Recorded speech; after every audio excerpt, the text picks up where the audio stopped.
Good morning, Your Honor. Assistant Prosecutor Aurora Santiago Flores for the City of Cleveland. Good morning. Good morning, Judge Isabella Jackson on behalf of the Public Defender's Office. Good morning, Ms. Jackson. Yanina Sharpley Travis, the Public Defender's Office. Good morning. Tell me your name one more time. Yes, Yanina Sharpley Travis. Say I the have two last names. Okay, say Sharpley the Travis. first one. Yanina Your first last name.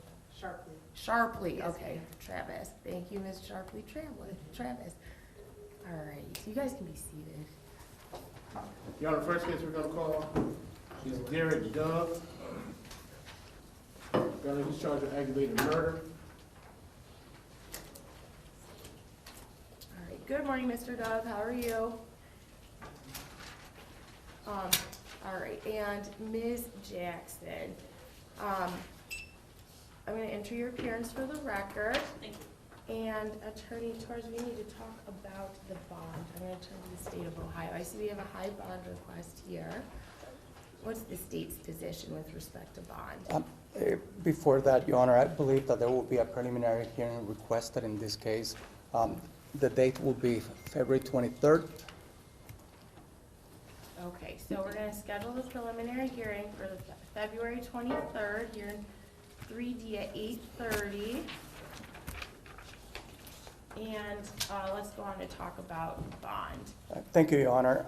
The state will ask for at least a $1 million cash surety bond. The defendant is 20 years old, and he is allegedly responsible for the death of 56-year-old Antoine Latham this past Sunday. Thank you. Okay. And Attorney Jackson, on behalf of your client. Thank you, Your Honor. While we do understand the nature of the charge alleged in this case, I would like to highlight that Mr. Dove does score a 2 and a 1, has no adult criminal history. He would reside in the city of Cleveland and does have transportation to and from court if he were to be released. So we are asking for the most reasonable bond, Your Honor. All right. And Attorney Torres, can you give me a little bit more context about the nature of the offense? Well, Your Honor, this is a case where our victim was a Lyft driver. Allegedly, as he was driving, the defendant was in the vehicle. The victim was shot in the back of the head. The defendant allegedly ran from the vehicle. And it is my understanding that we have video showing the defendant with blood on his person. Okay, thank you. Based off the factual circumstances and the nature of this offense, I don't believe that a $1 million bond would even be appropriate. I don't believe there are any set of restrictions or circumstances that we could adequately protect the public from. Mr. Dove, that would reasonably assure public safety. That sounds like a stranger incident. I also believe because of the nature of the charges, he would present a flight risk. So for those reasons, I'm going to hold you, Mr. Dove, with no bond pending a hearing. So pursuant to the statute, you're entitled to have a hearing to reconsider my decision regarding no bond.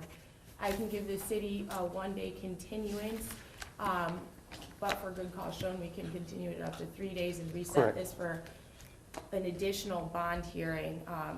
But based off that fact pattern, I don't believe that any bond would be appropriate under these circumstances. Is the city requesting this continuance so that we can?